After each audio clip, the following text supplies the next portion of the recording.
से 302 ख्रीष्टपूर्व भारत आसीथिले तांकर नाम होची मेगास्थनीस से इंडिका नाम को एक ग्रंथ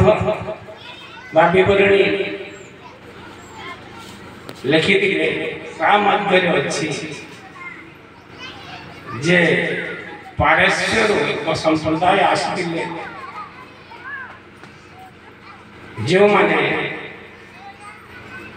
हेउचंते एई पुराण गुड़िकर रचयिता सेमाने तांकर कलम मुनर विभिन्न प्रकार पुराण रचनार कला धरिबार आसीथिले बेबीलोन रो म्यूजियम रे एबे सुविधा अनेक मूर्ति अछि जहाँ की भारत मंदिर गुड़िक से मूर्ति एथुर स्पष्ट जना पड़े जे आमर ए मूर्ति उपासना सुदूर बेबीलोन रू आसी आम जानो मंगोलिया बोली एक देश अच्छी एवं मंगोल माने भारत को पुणी आसीथिले एवं चेंजेस का आमर ठारे अनेक यही भारतीय अधिवासी को हत्या करथिले से माने यही गुणी कारण विद्या देश को आनी तापर आम जानो हुन माने तापर पर भारत को आसीथिले अनेक वर्ष भारत को शासन करथिले सही माने बोली प्रथा चलन करथिले कुकुड़ा छेली पोड़ महिषी इत्यादि को हत्या करी बा प्रथा सही हुनमाना आनिथिले आओ वेदर उपासना प्राय भारत रे हेला नाही एही विदेशी मानकर पुराण गप कहानी विकल्प विपर्जय अंधविश्वास कुसंस्कार आम भारत धर्म रूप वर्तमान मध्य स्थान स्थान उपवास रही बहुत दुखर कथा ए दुख अन्य किसी नुहे जे मनीष मनीष मध्य भेद सृष्टि करी एवं विच्छिन्नता बा भेद ही आम दुर्बलता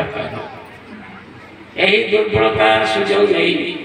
मुगल माने 500 वर्ष देश को शासन कले यही दुर्बलता सुजोग नहीं इंग्रेज माने आम भारत को दीर्घ 200 वर्ष शासन कले भारत श्रीहीन है वर्तमान सुधा भारत सौंदर्य ना प्राचीन संपद ना कहारी मुखरे हस ना कहारी चेहरा प्रसन्नतार भाव ना यार कारण अन्य किसी नुहे आम भूली जाइछु आमर भेद को आम ऋग्वेदर तत्त्वमसि यजुर्वेदर एवं आत्मा ब्रह्म सामवेदर अहं ब्रह्मास्मि एवं आमर अथर्ववेदर प्रज्ञान ब्रह्म बोलिया महावाक्य को भूलिबा साधारण अपराध है आमे विश्वास नाम विकल्प को उपासना करूँ विपर्जय उपासना खाली विश्वास आकाश रे असुर माने उड़ी उड़ी आसुछंती विश्वास कर आकाश रे असुर माने उड़ी उड़ी आसुछंती विश्वास कर आकाश रे इंद्र बोली गोटे राजा अछि एवं सही गोटे राज्य अच्छी विश्वास बिना प्रमाण तो विश्वास कर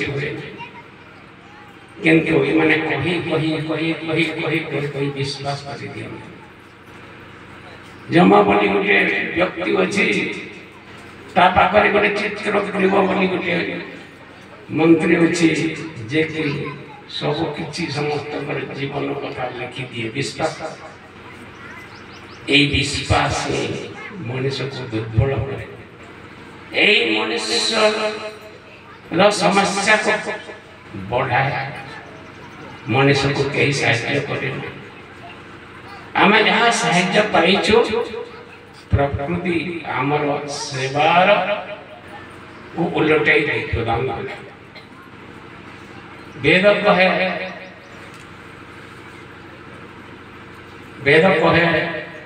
तो मध्य जो चेतना अच्छी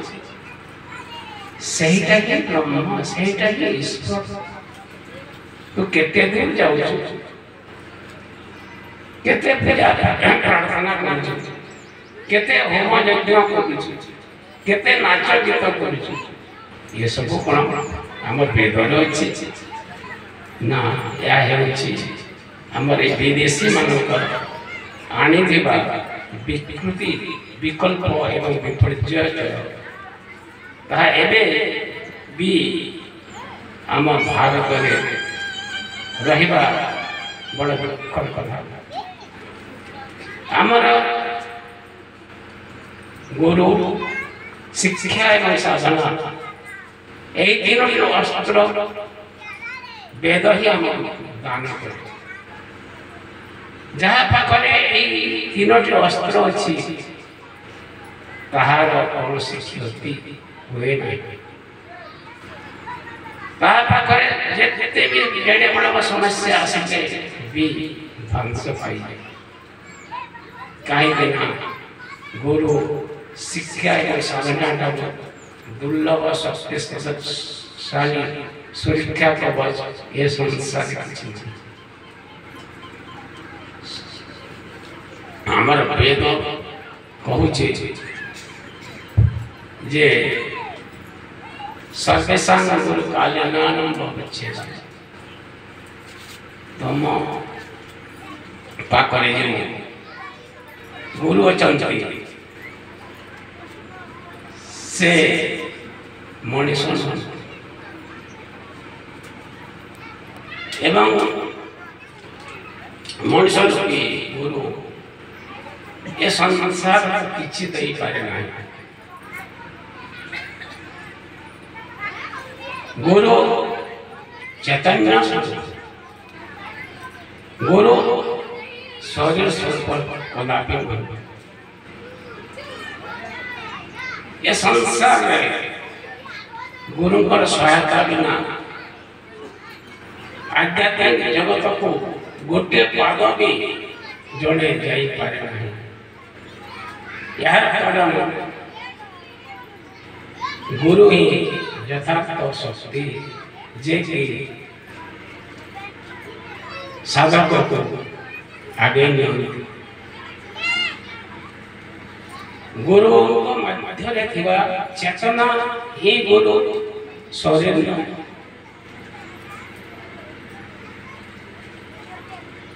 आम भाव से लोकटा लोक रूपरे गुरु के रूपांतर हमें ना लोक साधारण निजर यथायथ शिक्षा एवं साधना एवं कठिन परिश्रम बल जे चेतना को निज शरीर मध्य अवधारण करे जे कि सदा सर्वदा ताको अवधारण करे एवं ताको व्यवहारिक रूप दिए सही गुरु तत्व अत्यंत रहस्यमय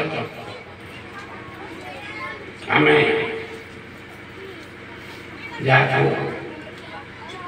गुरु बोली मानो अर्थात सही व्यक्ति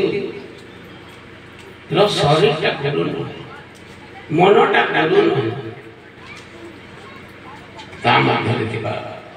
अंतर्निहित चेतना ये गुरु आम जिते गुरु पाख जाऊ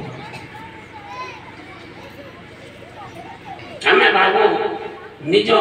देह भाव आम गुरु को शरीरधारी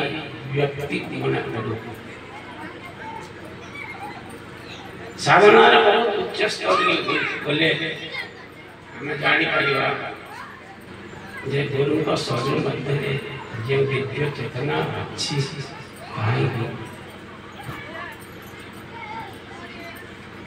गुरुंकर पाद स्पर्श जो पवित्रता लाभ हुए कहा ये संसार अन्य कौटी मिले नहीं तमें लक्ष्य लक्ष्य यज्ञ करो उपासना करो तीर्थ जाओ मंदिर जाओ धूप दियो जहाँ भी करो किंतु शरीर गुरु का शरीर मध्य जो चेतना अच्छी से चेतना को स्पर्श करवा महान पुण्य साधारण कथा नहीं आम पाद को स्पर्श किंतु यही स्पर्शर विधि आंगुठी द्वारा स्पर्श करवा उचित अनेक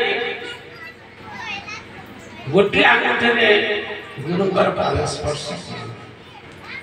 अर्थात से माने जानती नहीं जे गुरु पर शरीर मध्य जो चेतना अच्छी सही गुरु उभय हस्त गुरु पाद स्पर्श एवं शरीर अंतरस्थ दिव्य चेतना भक्तर साधकर भीतर प्रवेश एवं अनेक अन्य समस्या बा असुविधा बा दुष्कर्म जन्य संस्कार को खंडन कर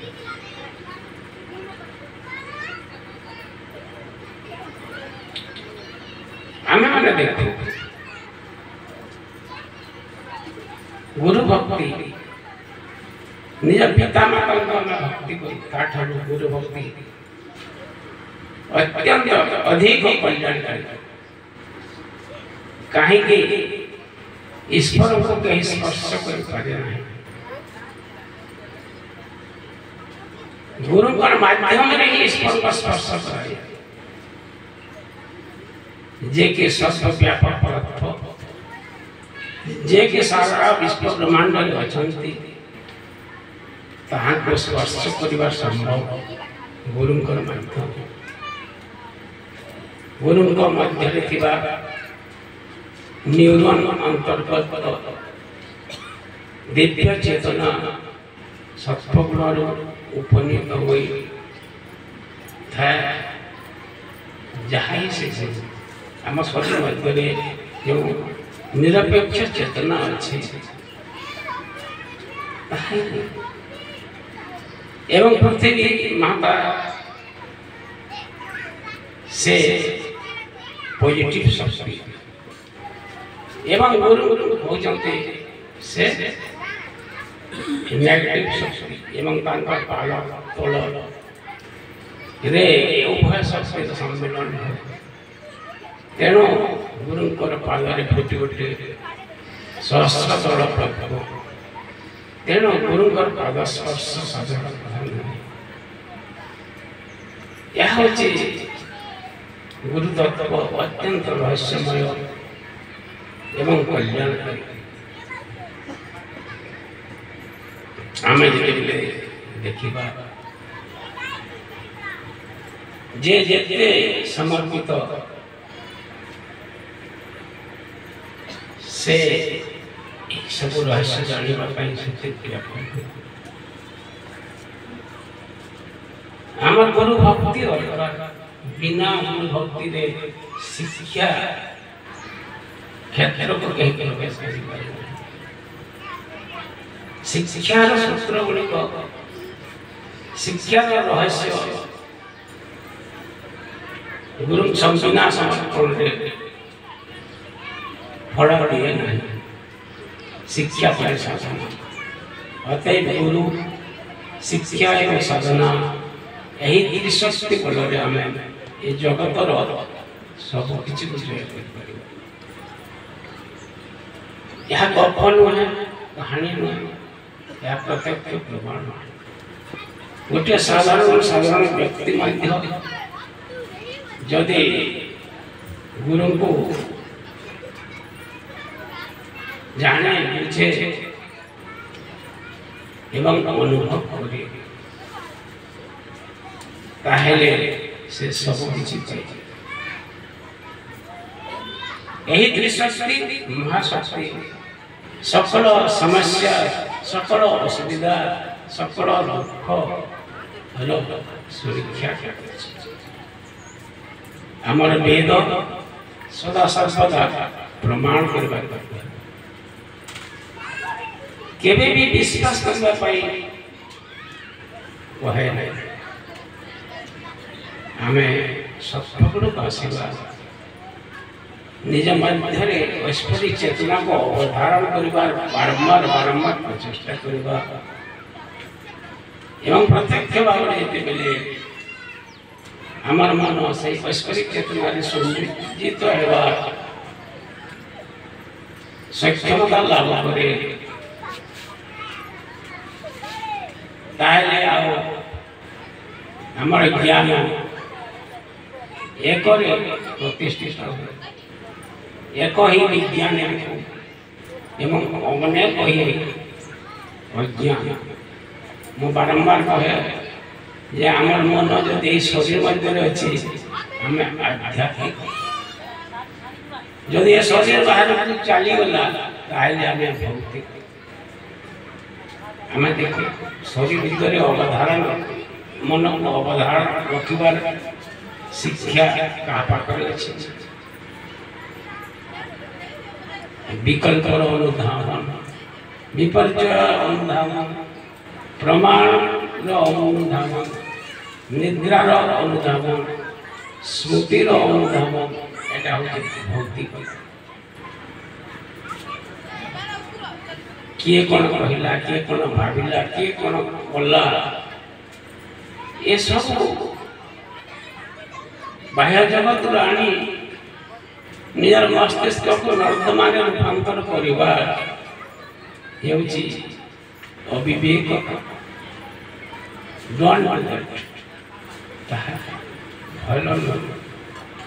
आम निजर अंतर्निहित चेतना निर्गत दिव्य भाव गुड़िक ही आम संपद एवं कल्याणकारी शक्ति आम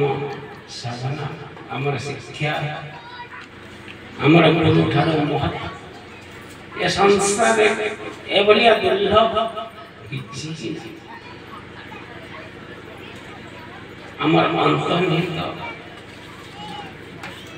साधना शिक्षा एवं सत्सगुण अवधारण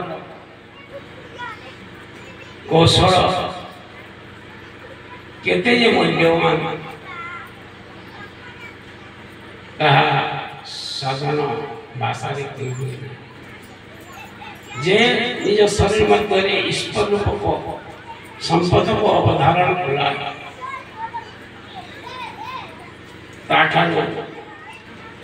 महत् अन्य किछि होई पारे ए भौतिक संपद जहाँ जहाँ अच्छी ये जड़ वस्तु यह दुख देवार वस्तु यह छाड़ी जीवार वस्तु यह भय दुख लोभ कारण किंतु आम मध्य जो ऐश्वर्य चेतना अच्छी से तुमको केवल परित्याग कर ए शरीर केवल छाड़ी दे पारे ए मन शरीर छाड़ी दे पारे ए चक्षु छाड़ी दे जाई पारे ए जीव छाड़ी दे पारे समस्त छाड़ी पलायन करिवे किंतु तमर अंतरात्मा तुमको छाड़ी कदापि जीवन यही शरीर तो विनाश अच्छी किंतु तमर विनाश तो नहीं आमर अंतर्निहित चेतना अंतर्निहित आत्मा ही तो परमात्मा नो भिन्न नहीं आम वेद प्रमाण कर अतएव दुखर कारण भयर कारण नहीं एवं ये भौतिक व्यक्ति को अनुकरण कारण नहीं।